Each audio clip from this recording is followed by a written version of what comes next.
What? You already have the divorce papers ready? I asked, incredulous. Yep.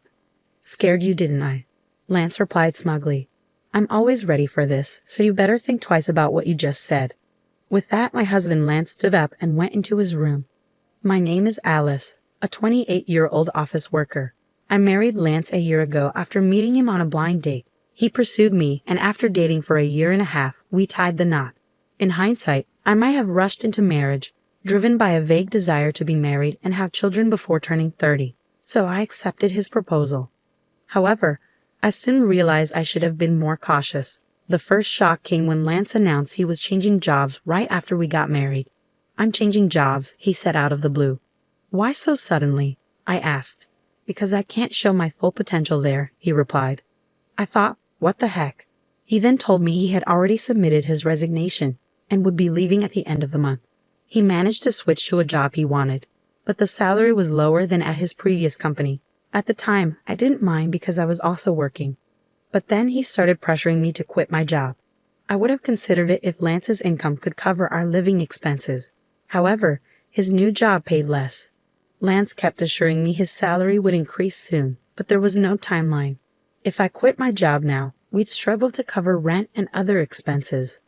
I told Lance, I will not quit my job until your salary goes up. He seemed to agree but kept asking me to quit periodically. Each time, I gave him the same response. Now, a year into our marriage, his salary still hadn't increased. Yet he persisted. I was tempted to sarcastically say I'd quit, but then tell him I was joking and couldn't quit yet. If he wanted me to quit so badly, he needed to earn more money. He should focus on his own work before pressuring me. I wondered why he was so insistent and finally realized it was about his mother, Sarah. I just want to make things easier for you, Mom, Lance would say every time we visited his parents. Sarah would reply, Thank you, Lance. That's very kind of you. Lance would then glance at me, silently pressuring me to quit my job to take care of her. But Sarah wasn't ill. She was healthy, active, and financially independent. She enjoyed her hobbies and social life. If I were in Sarah's position, I'd be insulted at the implication I needed care. But Lance still wanted me to take care of her. Oh, if only one of us were home during the day, we could check on Mom every day, Lance would say. He wanted me to visit his parents' house daily. I asked him, Sarah is still in perfect health, so what do you want me to do? Lance replied softly, There are plenty of things you can do. Housework, running errands, helping her out. But with Sarah's part-time job and social activities, she isn't home much during the day, right? I countered. Even if she wasn't home, you could still do the housework, he said. What the hell is he saying? I thought. If I did all those things, I'd just be a housekeeper for her. Lance wanted to look good, especially in front of his parents. If he wanted to take care of them so badly, he should do the housework himself. I didn't have time for Lance's petty pride, so I didn't quit my job, nor did I visit my in-laws on my days off, except during holidays like New Year's. Come to think of it, Lance often gave me orders when we visited his parents together. He'd tell me to clean up, help his mom, or run errands. But I never did anything on my own. When I would say, Don't you know more about this area than I do? In response to being asked to go to the store, he would reply, There would be no point if I do it. I never understood what he meant by that. It seemed like he just wanted to make his wife obey him and feel good about how he was taking care of his parents. Gradually, that's how I started to see Lance. Was it because he wanted to look good rather than actually caring about me? One day, I boldly asked him, Why don't you try to help or quit your job to take care of your own mother? He looked extremely uncomfortable and disgusted. That's not something I'm supposed to do, he said. I'm giving you these instructions so that my mom will think you're a considerate, useful wife. I hope you realize how kind I am to you. So, in other words, he wanted to push all the troublesome stuff onto me and show off as if he did something amazing. But I am not his servant or slave, and I don't deserve to be belittled in front of my in-laws. If Lance continued to make unreasonable demands, I wouldn't stay silent. But he never changed his stance. He kept asking, When are you going to quit your job? And ordered me to do all kinds of things whenever we visited my in-laws. I reached the end of my patience and decided to talk it over with my husband. What do you mean talk? he asked. I thought we should discuss our future. Huh? What are you even trying to say? I'm honestly fed up. I'm fed up with you asking me when I'm going to quit my job and trying to get me to take care of Sarah. Why are you fed up with that? You're my wife, and you're supposed to take care of the husband's parents. Don't you think that's a big burden for me? Isn't it your responsibility as her child to help with the housework and take care of your own parents? No way. It's the wife's duty to do so. Are you the kind of person who doesn't care about family? I'm really disappointed that you would say such a thing. Let me ask you this. How have you been taking care of my parents? If I asked you to take care of them, would you do it? Lance looked at me blankly. What are you saying? Why should a husband take care of his wife's parents? So does that mean you aren't, and won't, take care of my parents? The husband's parents and wife's parents are totally different. What difference does it make? I can't understand. Ah, I didn't know that you were this clueless. It's like I'm talking to my old boss or something. What are you trying to say? I'm saying that the first priority should be the husband's parents. The wife's parents should be taken care of by you, the wife. What the? I couldn't believe what I was hearing. For Lance, the only family he prioritized was his own blood relatives. I'm so disgusted by you. I'm not going to your parents' house anymore. Huh. Why would you do that? Enough is enough. I'm the one who wants you to cut the crap. No way. How dare you talk back like that? My mom's right. Huh. Mom said you're a bad-behaved wife. That's why she gave me this. Lance pulled out a piece of paper from his bag. It was divorce papers. What? You already had the divorce papers ready? I was surprised, but Lance looked proud of himself. How's that? I scared you, didn't I?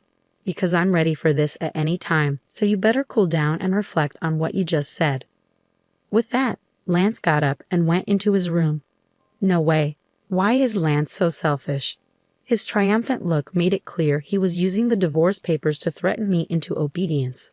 The fact that Sarah had prepared the papers confirmed my suspicion. Lance is a mama's boy, doing whatever Sarah says and trying to boss me around. I won't let him get away with this. Our marriage was already over. His lack of common sense made me even more irritated. Lance had already filled out the divorce papers and handed them to me. The witness column was signed by Sarah and his friends, so I could sign and file the divorce papers anytime I wanted. The next day, after Lance left for work, I filled out the divorce papers and submitted them to the city office. I'd also filed a notice of non-acceptance of the marriage certificate. I called my parents and explained the situation, knowing Lance might try to refile the marriage certificate if he heard about the divorce. My parents were surprised I had already filed for divorce, but were outraged by Lance's behavior. They offered to help me move my things anytime. I took a paid leave and had my parents come over to move all my stuff while Lance was at work. I decided to stay at my parents' house for a while. For the first time in a long time, I felt comfortable. Lance never did any housework.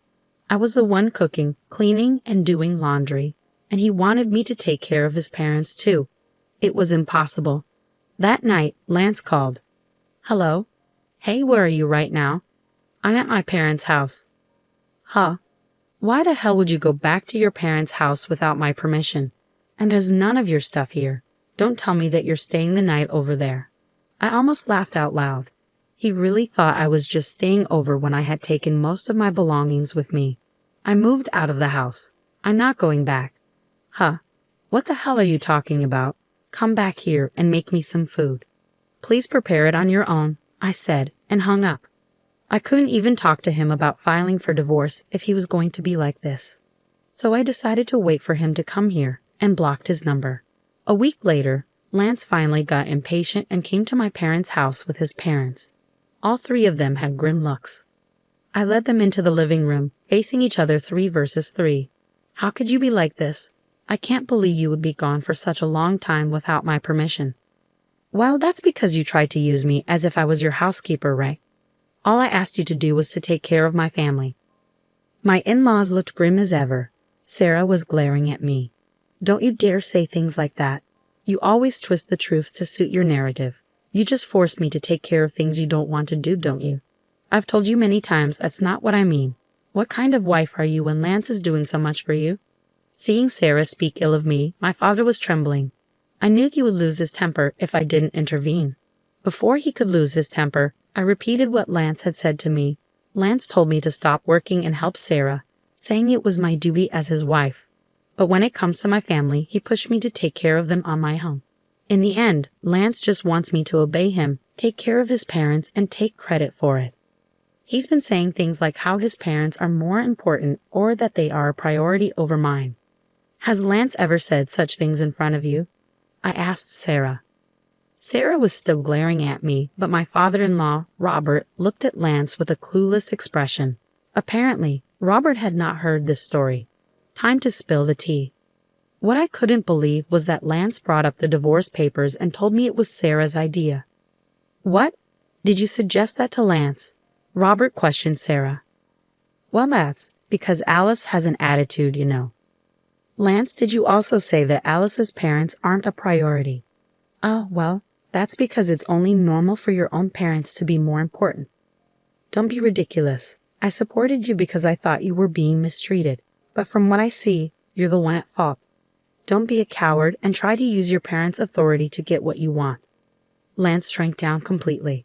Robert had said everything I wanted to say, and he apologized to us. To Alice and her parents, I am truly sorry for the trouble my stupid son has caused. I will strictly lecture him, so. Robert, you're not at fault at all, so please look up. And thank you for your kind words. But I still have one more thing to say. Lance asked, What do you mean? The divorce papers you gave me, I already filed them. We're not married anymore. What?